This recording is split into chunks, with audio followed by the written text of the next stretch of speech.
കഴിയില്ല. പ്രകാശ് പാര, ഞാൻ നേരത്തെ അഡ്വക്കേറ്റ് പ്രിയദർശൻ തമ്പിയോട് ചോദിച്ച ചോദ്യം, അതായത്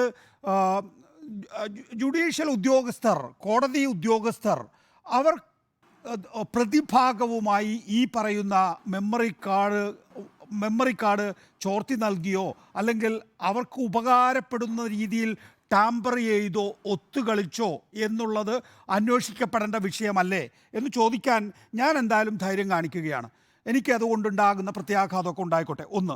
രണ്ട്, ഇങ്ങനെയൊക്കെ ആണെങ്കിൽ ശ്രീ പ്രകാശ് ബാരെ, ഈ പൾസർ സുനി ഈ മൊബൈൽ ഫോൺ വെച്ചിട്ടാണല്ലോ ഈ ദൃശ്യങ്ങൾ പകർത്തിയിട്ടുള്ളത്. ഈ പൾസർ സുനി ഈ മൊബൈൽ ഫോൺ പൾസർ സുനി തന്ന മൊബൈൽ ഫോൺ കളഞ്ഞുപോയി എന്നുള്ളതാണല്ലോ അഭിഭാഷകർ പറഞ്ഞ്. അവരെ ഡിസ്ചാർജ് ചെയ്യുകയും ചെയ്തു. അത് കച്ചവടം ചെയ്തതായിക്കൂടെ ഇങ്ങനെയാണ് കാര്യങ്ങളെങ്കിൽ? അത് ശരിയാണ്. അപ്പം നമ്മൾ സ്പെക്കുലേറ്റ് ചെയ്യുന്നതിൽ കാര്യമില്ല. കാരണം ഇതിൻ്റെ അകത്ത് പ്രതിഭാഗത്തിനും അതിൻ്റെ ക്രെഡിബിലിറ്റിയെ ചോദ്യം ചെയ്യുക എന്നുള്ള ഒരു ഉദ്ദേശമുള്ളത് കൊണ്ട്. പക്ഷേ എന്താണ് സംഭവിച്ചിരിക്കുന്നത്, എത്ര വേർഷൻസ് ഉണ്ട്, ചിലതിൽ ശബ്ദം കൂട്ടിയതിനെ പറ്റിയിട്ട് നമ്മൾ കേട്ടു, ചിലതിൻ്റെ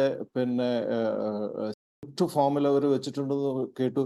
അപ്പോൾ ഈ എല്ലാ ഫോം, ഈ മെമ്മറി സ്റ്റിക്കിലുള്ളതും മെമ്മറി കാർഡിലുള്ളതും USB സ്റ്റിക്കിലുള്ളതും മെമ്മറി കാർഡിലുള്ളതും കോപ്പി എടുത്തിട്ട് FSLന്റെ കയ്യിൽ വെച്ചതും എല്ലാ വേർഷൻസും ഫോണിലുള്ള സംഭാഷണങ്ങളും എല്ലാ ഡീറ്റെയിൽസും വെച്ചിട്ട് കോറിലേറ്റ് ചെയ്തിട്ട് കണ്ടുപിടിക്കാവുന്നതാണ് എന്താണ് ചെയ്യാൻ അവർ ശ്രമിച്ചത്, അത് എവിടെ വരെ പ്രോഗ്രസ് ചെയ്തു എന്നുള്ള ഒരു അണ്ടർസ്റ്റാൻഡിങ് നമുക്ക് ഇതിൻ്റെ അകത്ത് ഉണ്ടാക്കാവുന്നതാണ്. പക്ഷെ ഇതിൻ്റെ അകത്തൊക്കെ വലിയ സങ്കടകരമായ കാര്യം എന്ന് പറഞ്ഞാൽ ഇതിൻ്റെ ടെക്നിക്കാലിറ്റിയിലൊക്കെ ഇത് ഇല്ലീഗൽ ആക്സസ് ആണോ അൺഓത്തറൈസ്ഡ് ആക്സസ് ആണോ ഈ ഒരു കൊച്ചു കുട്ടിക്ക് പോലും അറിയാവുന്ന കാര്യമല്ലേ. കോടതിയുടെ ചെസ്റ്റിൻ്റെ അകത്ത് വെച്ചിരിക്കുന്ന ഒരു സാധനം അവിടുത്തെ ഈ അതുമായിട്ട് ബന്ധമില്ലാത്ത ഒരു ഉദ്യോഗസ്ഥൻ വീട്ടിൽ കൊണ്ടുപോയി ആ സമയത്ത് കാണുക എന്നുള്ളത് അത് ഇല്ലീഗലുമാണ്, അൺഓത്തറൈസ്ഡും ആണ്. അത് കൂടുതൽ അന്വേഷിക്കുകയും ശിക്ഷിക്കപ്പെടുകയും ചെയ്യേണ്ട ഒരു കാര്യമാണ്.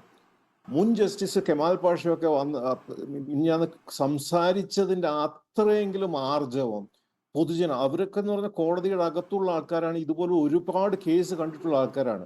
അവർക്ക് പോലും കേട്ടുകേൾവിയില്ലാത്ത ഇത്തരം കാര്യങ്ങൾ, തീക്കട്ടയിൽ ഉറുമ്പരിക്കുക, വേലി തന്നെ വിളവ് തിന്നുക എന്നൊക്കെ പറയുന്ന, കുറുന്തോട്ടിക്ക് വാദം വരിക എന്നൊക്കെ പറയുന്ന തരത്തിലുള്ളൊരു സംഭവമാണ്. അവർക്ക് തന്നെ ഇത് ദഹിക്കാൻ പറ്റുന്നില്ല. പക്ഷെ നേരെ സംസാരിക്കുമ്പം രാഹുലിനെ പോലുള്ള ആൾക്കാരൊക്കെ, പ്രത്യേകിച്ച് രാഹുൽ നേരത്തെ വളരെ കാര്യമായിട്ട് പറഞ്ഞിരുന്നു, ഇത് വളരെ ഗ്രേവ് ആയിട്ടുള്ളൊരു സിറ്റുവേഷനാണ്, ഇത് ആരാണ് ചെയ്തതെന്ന് കണ്ടുപിടിക്കണം, പോലീസിന് ഈ ഫോൺ ആരുടെയാണെന്ന് കണ്ടുപിടിക്കാൻ വളരെ എളുപ്പമാണ് എന്നൊക്കെ പറഞ്ഞ ആൾക്കാർ പോലും ഇതിനെ ഗ്ലോസ് ഓവർ ചെയ്യുകയാണ്. കാരണം ഇതൊക്കെ കാണുമ്പം താത്തർക്കുട്ടിയുടെ സ്മാർത്ഥ വിചാരം എന്ന് പറഞ്ഞിട്ട് കേരളത്തിന് ഇതിന് ഒരു വലിയ പാഠം നേരത്തെ ഉണ്ടായിരുന്നു.